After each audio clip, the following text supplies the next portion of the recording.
Hello दोस्तों, नमस्कार। आपका स्वागत है मेरे YouTube channel DK job news पर।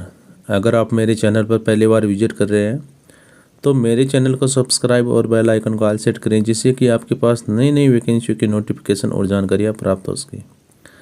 आज हम बात करेंगे जो राजस्थान में आयुर्वेद विभाग अजमेर द्वारा योग प्रशिक्षक महिला और पुरुष के लिए 8 फरवरी को एक नया नोटिफिकेशन निकाला था 2038 पदों के लिए, जिसमें 1000 आयुर्वेद एवं 19 होम्योपैथिक चिकित्सालय औषधालय को आयुष हेल्थ एंड वेलनेस केंद्र के रूप में चयनित किया गया है। तो उसकी अंतिम तिथि 26 फरवरी 2024 रखी गई है। हो सकता है दोस्तों कई यूनिवर्सिटी जैसे जगतगुरु और भी यूनिवर्सिटी हैं जिन्होंने अपना योग से संबंधित रिजल्ट जारी नहीं किया, रोक लिया है।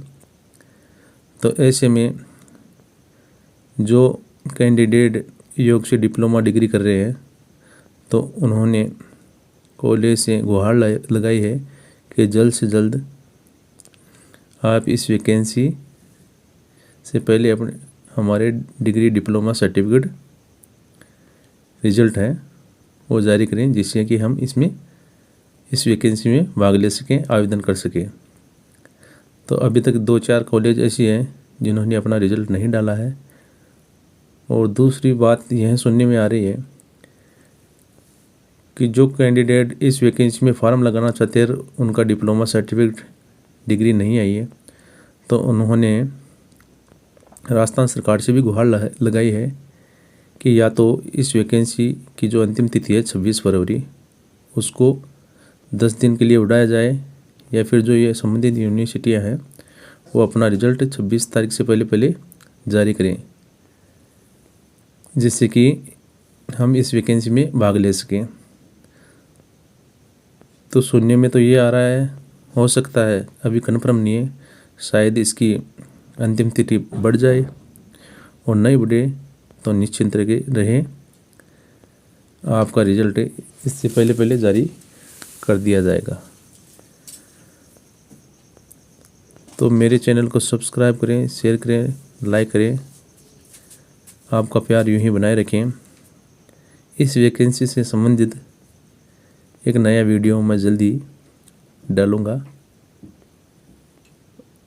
और ईश्वर ने चाहा तो इस वैकेंसी की 26 तारीख लास्ट है, या तो डेट आगे बढ़ जाएगी 10 दिन के लिए, और अगर नहीं बढ़ी तो यूनिवर्सिटी जल्द से जल्द रिजल्ट डाल देगी, जिससे आप इस वैकेंसी में भाग ले सकें, अपना फॉर्म फिलअप कर सकें।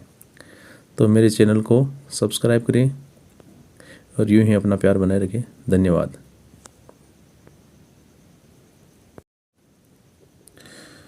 बहुत से दोस्तों का कमेंट आ रहा है कि सर इसमें हमारा नंबर किस प्रकार आएगा। तो इसमें शैक्षिक योग्यता में देखिए दोस्तों, इसमें साफ साफ बताया गया है कि सबसे पहले जो मेरिट बनेगी तो जो उस वार्ड में जहाँ AHW सेंटर है उस गांव का होना चाहिए, और वार्ड का। पहले तो सबसे पहले प्रायोरिटी होती है लोकल की। अगर लोकल कोई बंदा नहीं मिलता है तो फिर जैसे दूसरी पंचायत आती है ग्राम पंचायत, तो उसको लेंगे। अगर उस ग्राम पंचायत में भी कोई कैंडिडेट नहीं मिलता है तो फिर जैसे ब्लॉक या तहसील है तो उससे वो कैंडिडेट लेते हैं। और सबसे पहली प्रायोरिटी जैसे ऊपर देखिए एक पॉइंट है शैक्षणिक योग्यता में, bachelor of naturopathy and yoga science BNYS। जिन्होंने BNYS किया हुआ है 5 साल की होती है, तो अगर BNYS किया हुआ कोई भी कैंडिडेट है और उस तहसील में है तो सबसे पहले प्रायोरिटी उसकी होगी। वो डिपार्टमेंट के ऊपर होता है कि लोकल को प्रायोरिटी दे या फिर शैक्षिक योग्यता के आधार पर। तो इसमें सबसे पहले पॉइंट रखा गया है BNYS वालों को। अगर BNYS वाला कोई कैंडिडेट नहीं मिलता है तो योग से MA या MSc किया हुआ डिग्रीधारी कैंडिडेट है तो उसको लेंगे। अगर MA या MSc भी नहीं किया हुआ है तो फिर तीसरा पॉइंट है बीएससी योगा। अगर योग से बीएससी की हुई है, बीए किया हुआ है, या आप ग्रेजुएट है, ग्रेजुएशन किया हुआ है योग से, तो तीसरे नंबर उस कैंडिडेट को प्रायोरिटी दी जाएगी। अगर इन तीनों में से भी नहीं मिलता है तो पीजी यूजी जो डिप्लोमा होता है 1 साल का, योग में डिप्लोमा किया हुआ है, तो उसको प्रायोरिटी देंगे। अगर उसके पास ये डिप्लोमा भी नहीं है, कोई कैंडिडेट अगर मान लो नहीं मिलता है, तो फिर डिप्लोमा अगर कोई डीएनपी मान लो या नर्सिंग किया हुआ है तो उसको प्रायोरिटी देंगे। अगर नर्सिंग वाला कैंडिडेट भी नहीं मिलता है तो सर्टिफिकेट कोर्स है 6 महीने का योग से, तो उसको लेंगे। इस प्रकार सबसे पहले वरीयता प्रायोरिटी स्थानीय लोकल कैंडिडेट की होगी। लोकल कैंडिडेट में जैसे मान लो लोकल में अगर 2 कैंडिडेट आ गए तो सबसे पहले उनकी योग्यता देखी जाएगी। जैसे मान लो लोकल में अगर बीएन वाइस करे हुए 2 कैंडिडेट मिल गए तो बीएन वाइस में उनके पहले परसेंटेज देखी जाएगी। फिर दूसरी उनकी एज देखी जाएगी। दूसरी उनकी लोकेलिटी देखी जाएगी कि दूरी कितनी है, सेंटर से दूरी कितनी है। दूरी देखने के बाद अगर दोनों की सेम आ रही है तो तीसरा पॉइंट देखेंगे उनकी एज। उन दोनों में से अगर कोई कैंडिडेट की मान लो, एक कैंडिडेट की मान लो 90 है डेट ऑफ बर्थ और दूसरे की 92 है, तो 90 वाले को प्रायोरिटी पहले देंगे। तो ये इसका नियम है, इस प्रकार वह चयन करेंगे। जैसे मान लो लोकल में कोई भी कैंडिडेट अगर नहीं मिलता है और सीमावर्ती ग्राम पंचायत में कोई कैंडिडेट मिल जाता है तो उस कैंडिडेट को प्रायोरिटी देंगे।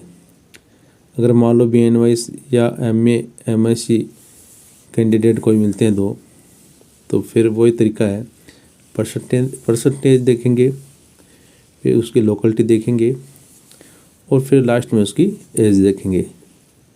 जिसकी एज ज़्यादा है तो उसको प्रायोरिटी देंगे। इस प्रकार समिति में 5-7 जो अधिकारी हैं उनकी समिति बैठेगी, वो मंथन करेगी और जो योग्य होगा, जो मेरिट में आएगा, उसको प्रायोरिटी दी जाएगी।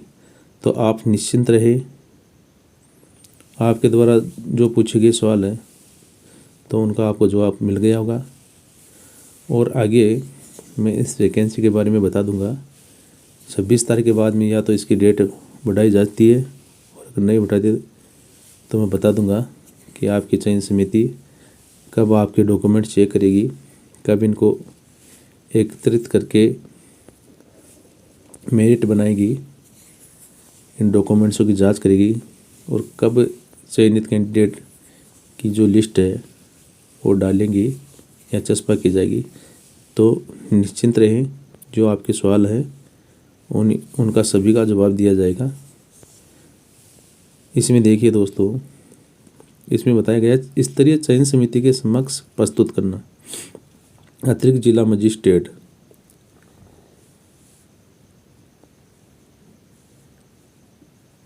इसमें जो समिति है, शहरी समिति और ग्रामीण समिति की बताई गई है। अतिरिक्त जिला मजिस्ट्रेट एडीएम अध्यक्ष, संबंधित नगर निगम, नगर परिषद, नगर पालिका, उपायुक्त, अधिशासी अधिकारी सदस्य होंगे। ब्लॉक मुख्यालय का जिला उपनिदेशक आयुर्वेद द्वारा नामित वरिष्ठ आयुर्वेद चिकित्सा अधिकारी सदस्य होंगे। 3 हो गए ना। आयुर्वेद विभागांतर्गत HWC के लिए जिला उपनिदेशक आयुर्वेद अथवा नामित अधिकारी अथवा होम्योपैथी, यूनानी आदि से संबंधित सदस्य सचिव शामिल होंगे। तो शहरी क्षेत्र में जो 4-5 अधिकारी सदस्य चयन समिति बैठेंगी और जो भी आवेदन आएंगे वरीयता के आधार पर उनका चयन किया जाएगा। उस प्रकार ग्रामीण क्षेत्र में उपखंड स्तरीय चयन समिति के समक्ष